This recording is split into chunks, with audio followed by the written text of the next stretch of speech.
Hello and welcome to another build guide. So today I want to show you my Booksmash Overdrive character meme build, I would say. So this character is kind of a hmm. I would say it's just a meme build because it's not really that good in terms of defense and clear speed, but it's still like average at doing so. So like you can definitely do fine on this character, but I would say it's not like it would be better to play something different, maybe even another class, and then try a different route.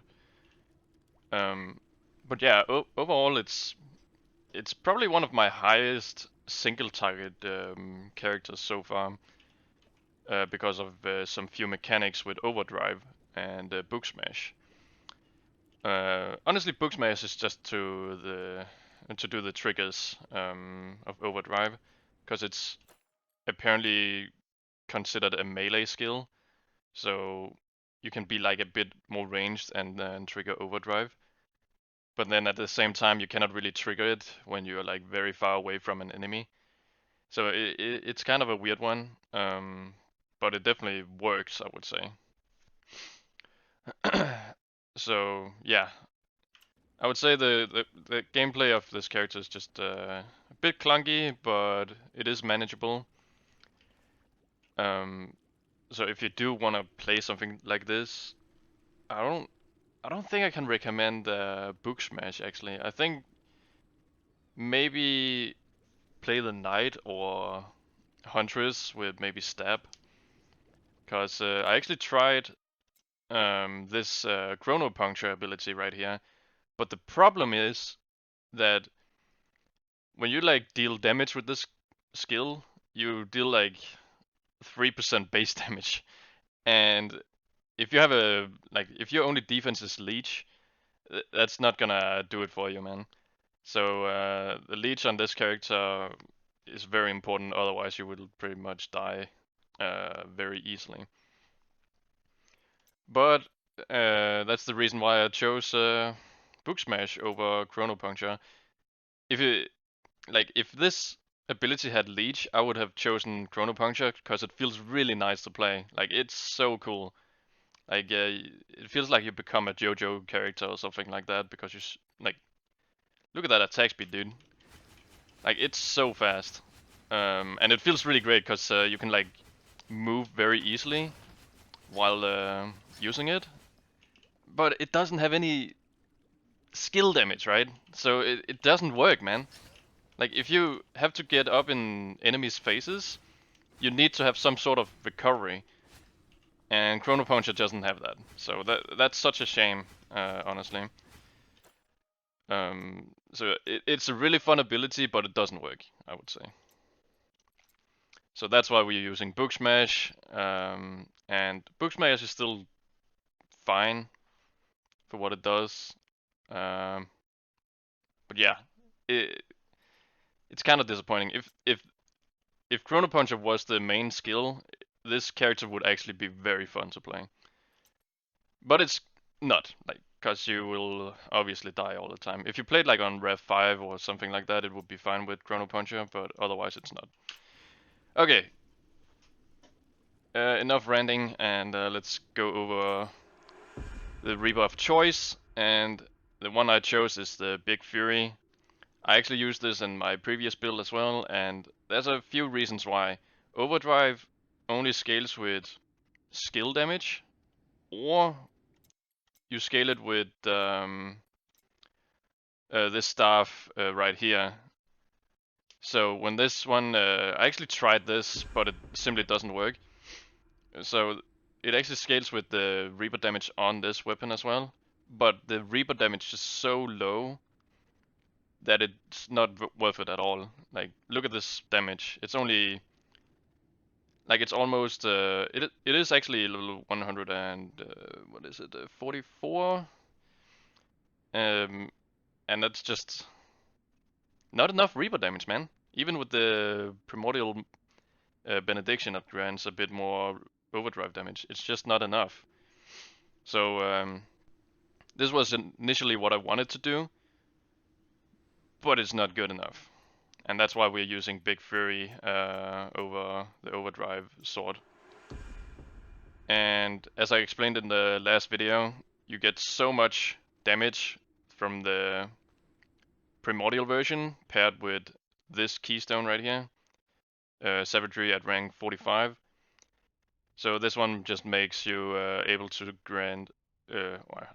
get a lot of flat max raw damage, and Big Fury just scales that amount of damage insanely well, and that's simply why we're using Big Fury.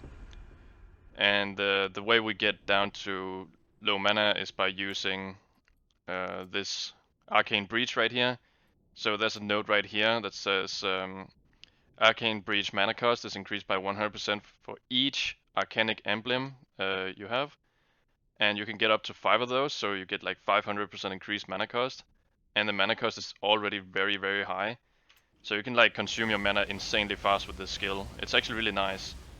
And then you can like go to town and just cast Booksmash all over the place.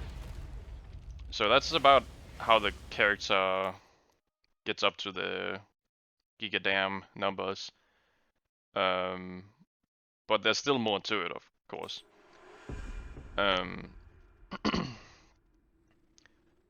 So, another thing I want to go over before I start showing my gear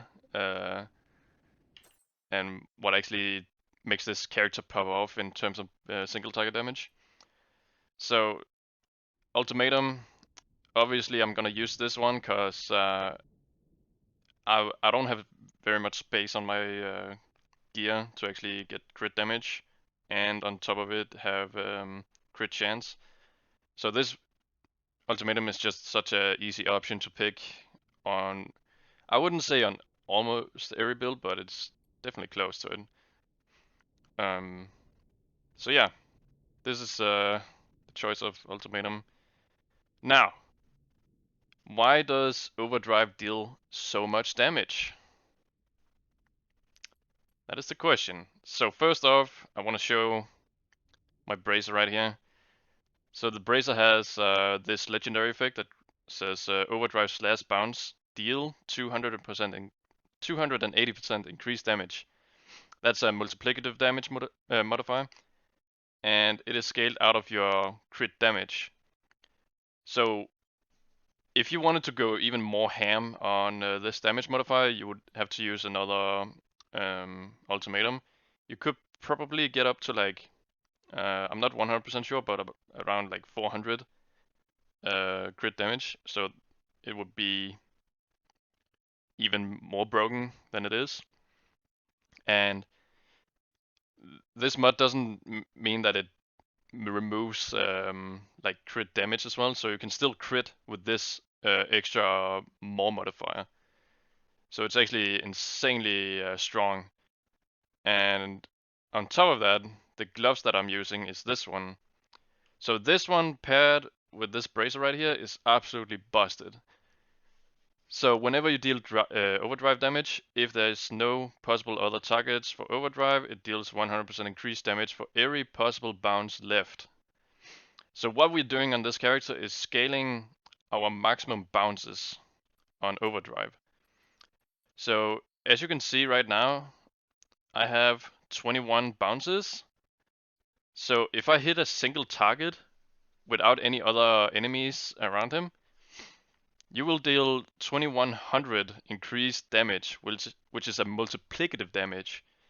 On top of this one, that is also a multiplicative damage modifier. So these two paired together makes up for a lot of damage, like hundreds of millions of damage in a single hit. And you could like keep doing that every time you use overdrive, so it's fucking nutty. So these two is what makes the build viable, I would say. Like you can still deal relatively good damage with overdrive, as you can see, 5,000 to 500,000, and then you can like crit with that. So you can actually clear packs of enemies quite well, but it's not It's not as good. Like I wish Overdrive was a bit more like fast paced. Like if it was just twice as fast to hit enemies um, between packs, it would actually feel really great. But it feels like it takes like a third of a second to move to other targets. Maybe it's like a quarter of a second. I'm not really sure. It feels like it's that long. It's probably not, but it feels quite long before it actually goes from target to target. So yeah, the bounce numbers is something you get on epic modifiers. Now that I'm talking about it, as you can see here, overdrive bounce number 64%, and you can get that on every piece of gear. And I think that means you can get up to like, let's say with level 10 items, you can get over 600%, maybe even close to 700%. And as of right now, I only have 324%.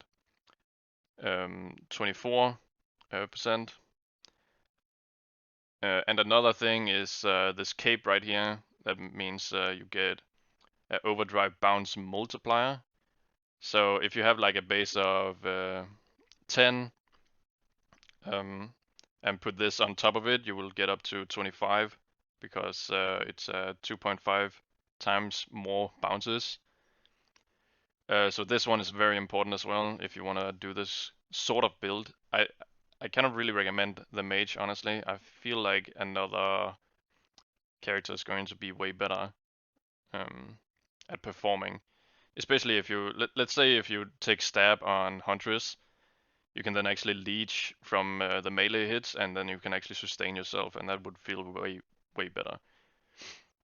So yeah, these three legendaries are definitely the ones that actually makes the build viable. You can do it without this, but you're definitely going to be losing a lot of bounces, and that will decrease your damage quite a lot.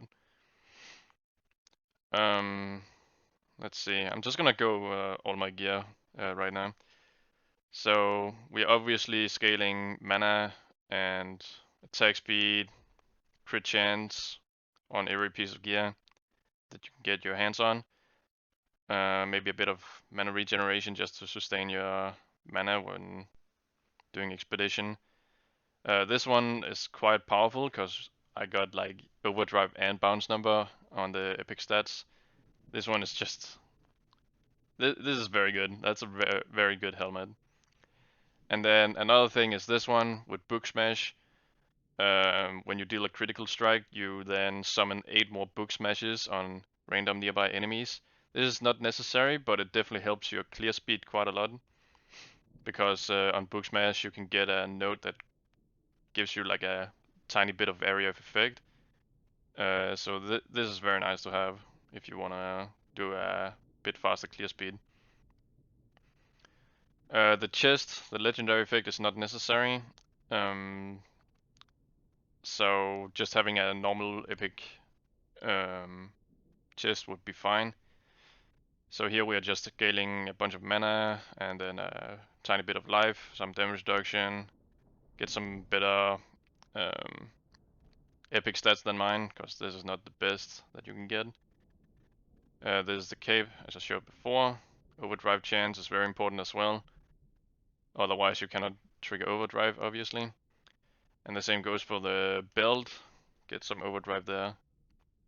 And overdrive bounce number, if you can get your hands on it. Movement speed.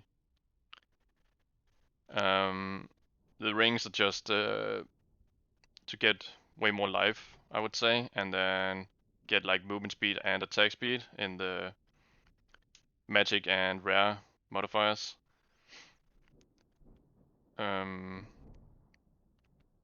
Okay, the epic stats on this ring right here is kind of useless. Nothing is very good here, except for maybe the shadow resistance, but then again, shadow resistance is not something you need all the time.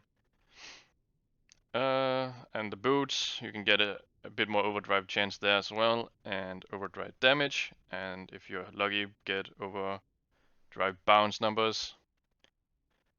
And then this ring is just more stats as the other ring. And yeah, that's about it for the gear. So let me go over the masteries real quick.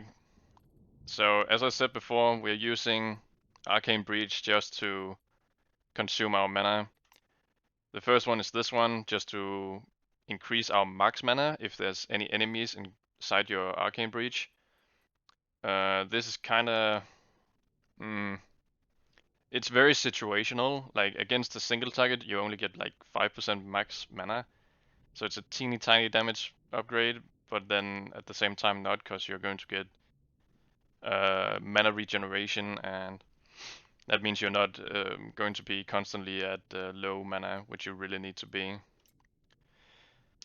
We use this one just to make our consumption even higher in mana. Taking this one also has a lot of mana cost, so that's why we pick this. And the same goes for this one with the Arcane Grounds. It doesn't really affect us, except for making us use more mana. And the last note is also just for mana consumption. Okay, let's go over Booksmash real quick. So Booksmash has this one right here, and that's what we use to actually shotgun a bit more and clear packs a lot quicker. I I think you can live without this, but it feels very nice to have, because like none of the other notes right here is very good. Like I don't really get the arcane bond thing. It feels like a meme to me. Like maybe you can make it good, but honestly I'm not sure. Um, so yeah, that's very nice to have. And then we have this one. This one is paired with something you get from um, Devoted Shula, and it is this one right here. So you, nee, wait, no, that's not it. This is the one.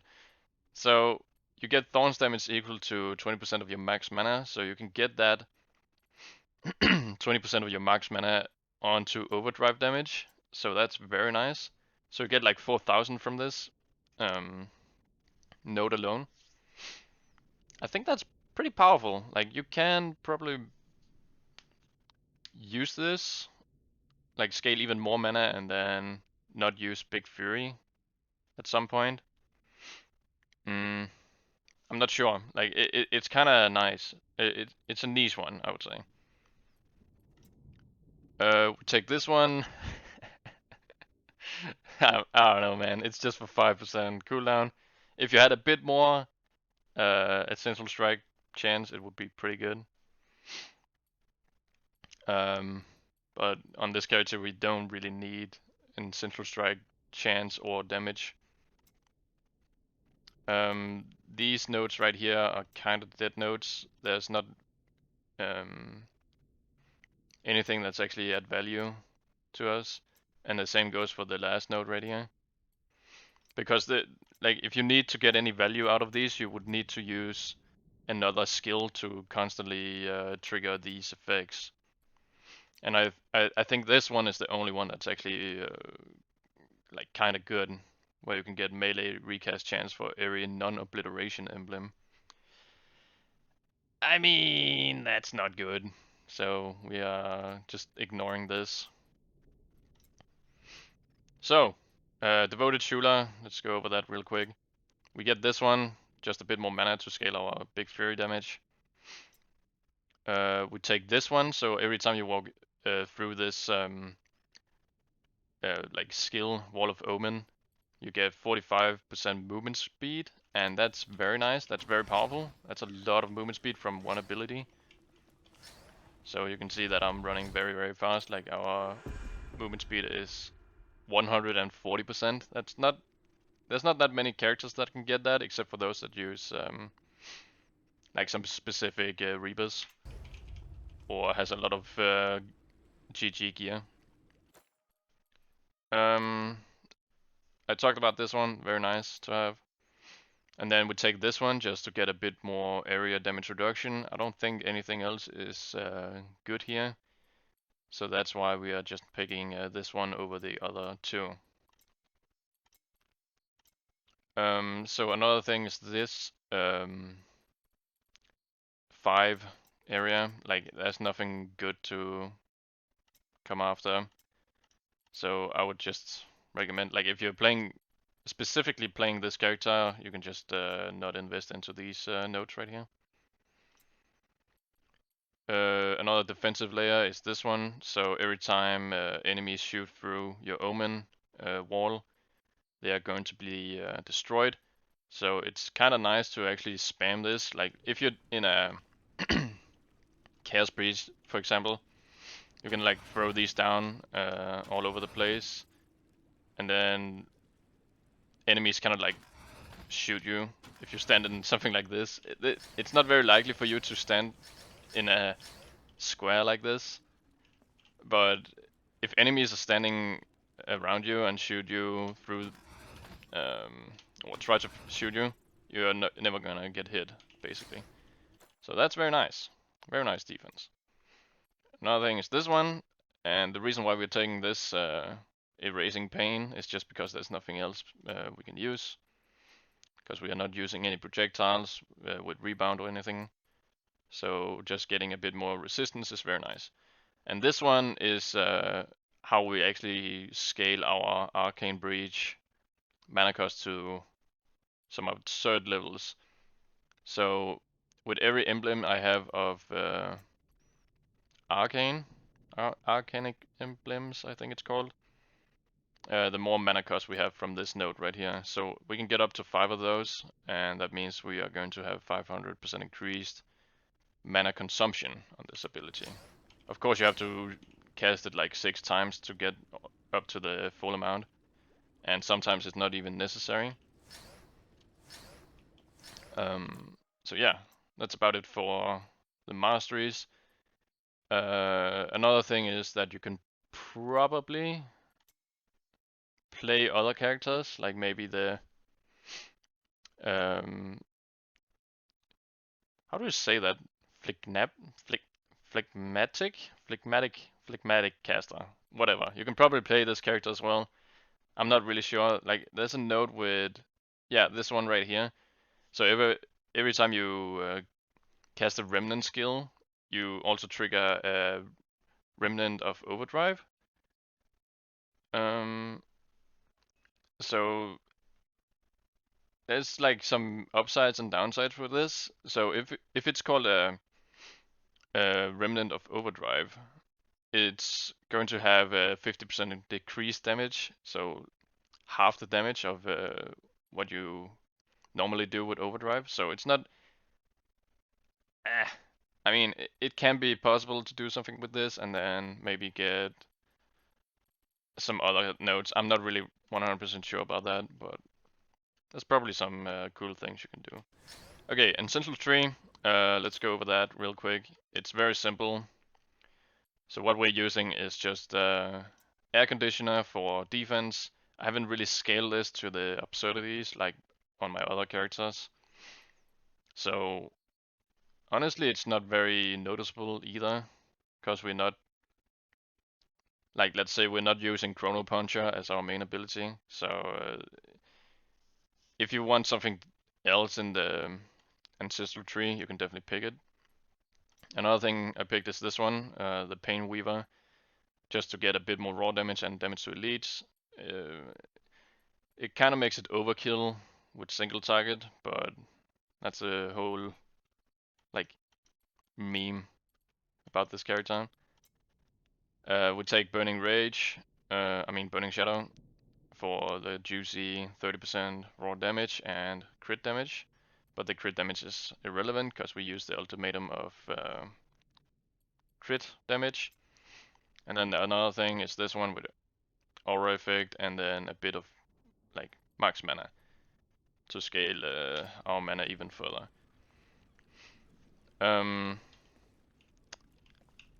So I'm pretty sure I have gone over the downside already, and that is that the Book Smash is kind of like when you cast Book Smash, it has a relatively long delay before it actually lands, and that can actually kill you at some point.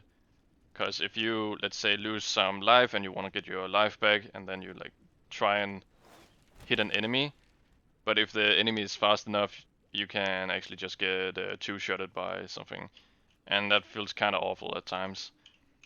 But other than that, you can leech on this character because we are using Book Smash with a lot of raw damage as well. So Book Smash also gets a lot of damage value out of the Big Fury and the attributes. So yeah.